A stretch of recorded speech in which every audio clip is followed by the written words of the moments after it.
The Fox 61 News at 6 starts now. Well, like it or not, those big piles of snow will crowd Connecticut streets and parking lots for a little while longer, and snow showers will even sprinkle a little more on top. And you can blame these bone-chilling temperatures that just keep on plunging. Good evening, and thanks for joining us for the Fox 61 News at 6. I'm Brent Harden. And I'm Sarah Sanchez. We said last week that this would be the coldest stretch of the coldest temperatures that we've seen this season. Well, you're going to have to scratch that, because this Saturday will be below zero without the wind chill. It's going to get real cold. Yeah, it's going to be Yeah, let's bring in Chief Meteorologist Rachel Frank to tell us more. Yeah, Rachel, a lot of people are also talking the potential for another storm this weekend, but you have some good news for us. I know, things have been trending a little bit more in our favor, keeping the blizzard conditions away, but 5 days out, you know, all options are on the table, but the trend is your friend. Here's a look at the radar. We've got some light snow showers and flurries in parts of the state. Inland, it's really just very, very light and not causing many issues, although I couldn't rule out a coating somewhere just because it's so cold. But it's a little bit more impressive here along the shoreline, where we're getting a boost from Long Island Sound. So from Old Saybrook through Niantic, Mystic, and Stonington, there could be a coating, maybe even up to an inch in some areas, just because right along I-95, there's a little bit of enhancement that's going on. So again, chance for a few snow showers or light flurries tonight. Again, more snowflakes than we would want at this point. How many do we want? 0 at this point.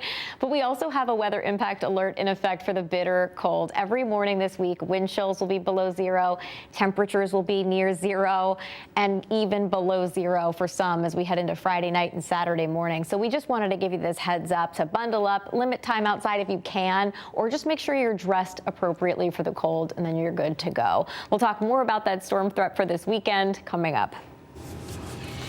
And the state's cold weather protocol is active now through February 5th. So if you need transportation to a shelter or additional resources and information, you can contact 211 for help.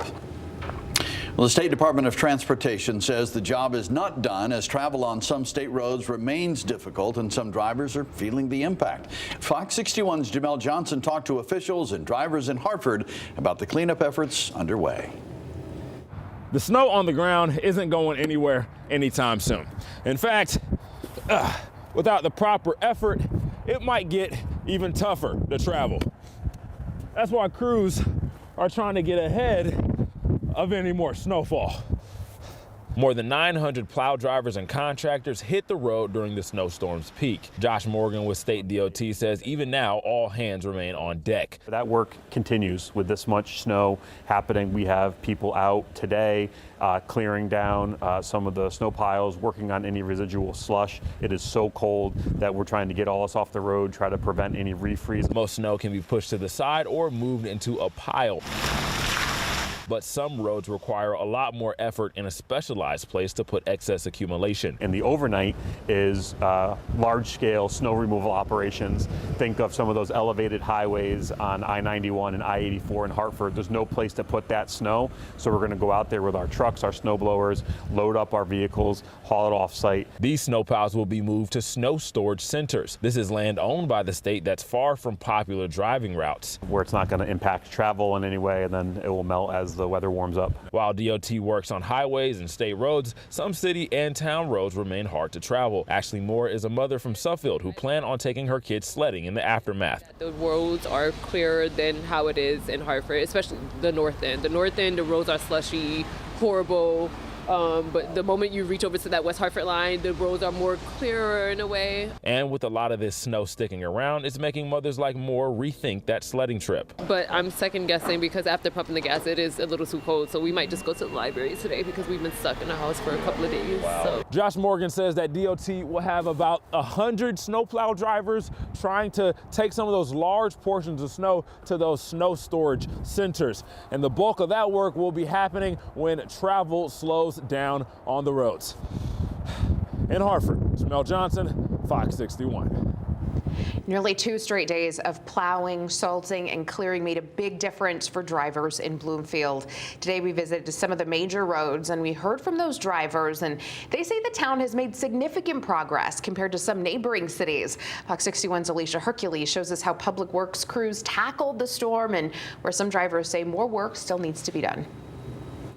The people I spoke with say the roads in Bloomfield look great. The Department of Public Works says the snow removal process took about 47 consecutive hours to complete. They've been great. Very well done and easy to drive on, I'd say. Shannon Pessy drives through Bloomfield regularly. She thinks the roads look great after the storm. I think it's probably some of the best roads I've seen. But I haven't been driving a whole lot, but what I've seen here has been good. Bloomfield received more than 10 inches of snow during the weekend snowstorm. Glenn Garrity, the assistant director of Bloomfield Public Works, says they immediately got to work as the snow began to fall. We have 14 routes and we have 25 employees to address 110 miles of roadway here in Bloomfield. He says the biggest key to getting the roads so clear was the dedication of the DPW staff. We run 16 hours straight, we bed down for 4 hours, we get right back up, and we're out there on the streets again.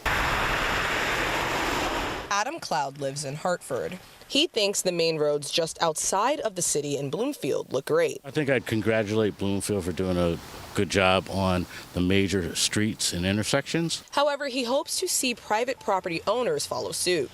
Gas stations, shopping centers, strip malls, where there's been a delayed response to clearing those areas, where I think there's still a lot of snow accumulation. Garrity says the Department of Public Works will soon work on clearing snowbanks from intersections to improve sightlines for drivers. In Bloomfield, Alicia Hercules, Fox 61. Alicia, thank you. And in New London tonight, crews are continuing their round-the-clock push to dig out from the snowstorm with plows and salt trucks still hard at work. First order of business there is to open up all the roadways, which is presenting a challenge because of the sheer volume of snow. It has to be put somewhere. Fox 61's Joe Monty has those details. Cleanup efforts in New London are underway as most of the streets in town are still covered with and are lined with snow. I don't think many communities have much experience with this type of storm in the last 10 years, so it was kind of unique in that respect. Chief Administrative Officer Stephen Fields says New London received nearly 15 inches of snow, and now the biggest challenge is figuring out where to put it. Our main priority right now is to open up these roads as much as humanly possible, which may take us to move snow to other areas and put it in other places. Like many roads around the state, they're much smaller than usual due to the amount of snow built up on either side. Fields says that the first priority was clearing a path so that first responders can get where they needed to go. Once you open up the path, your job is to work towards open up another path and then trying to clear as much as you can out of the streets and make it more convenient for the community. Fields says truck drivers are still out on the roads plowing and applying salt. While the roads in New London aren't perfect, he says town workers will be outside day and night trying to make them better. They worked about 32 hours, took a break, and they're back out, came out again very early this morning, and they've just been doing everything we hope they would be working towards accomplishing. So I'm very pleased. Fields says the main priority in the cleanup process now is to improve the quality of life for the people that live here. In New London, Joe Monty, Fox 61.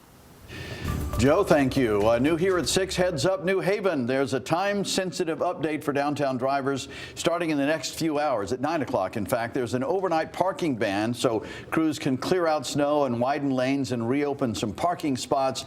This will be lifted at 5 tomorrow morning.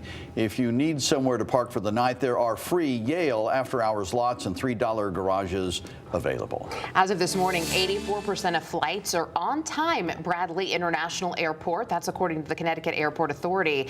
They also say 8% of flights were were canceled and the other 8% were delayed. Passengers are still urged to contact their airline directly to check their flight status before going to the airport. Officials say snow cleanup is still happening on the ground. We'll have more from the airport in the next half hour.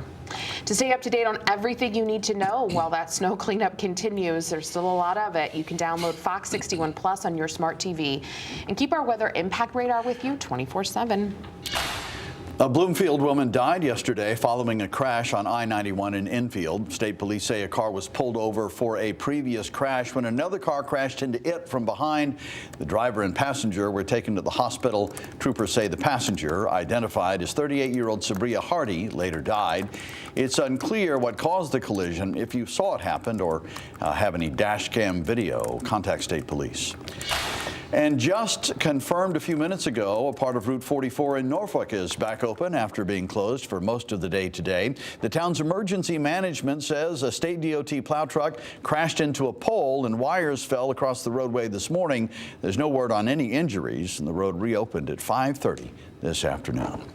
And take a look here. I-95 South in North Stonington was also shut down for a number of hours today because of a tractor-trailer rollover there. It happened around 7:30 this morning near exit 92. State police say there were no injuries. The town's volunteer fire department says it was carrying oil. The road has since reopened. The latest deadly shooting by federal agents in Minneapolis could increase the odds of a government shutdown. After the shooting death of Alex Preddy by Border Patrol agents, lawmakers are vowing to reject a bill to fund the Department of Homeland Security. Democrats say they'll withhold votes unless the department pulls back on its immigration enforcement. They're also calling for DHS funding to be separated from the other funding bills. Today, Senator Richard Blumenthal weighed in on the vote and said he plans to vote against it. We need to be very clear. The abhorrent police state practices of ICE affect not only Minneapolis, but every community in every state across the United States. This agency is out of control. Additional funding for ICE is abhorrent unless there are reforms and restraints. Senator Blumenthal called to eliminate street sweeps and arrests and for ICE agents to have required body cameras and identification. The deadline to avoid a shutdown is Friday. Well, Yale University is making college more affordable for some future students. Starting with the class entering in 2026, families who earn under $100,000 per year won't be expected to pay anything at all, not for tuition, for housing or meals. And families who make under $200,000 will get financial aid to cover at least the full cost of tuition. Yale says the goal is simple: make sure costs is never a barrier to a Yale education.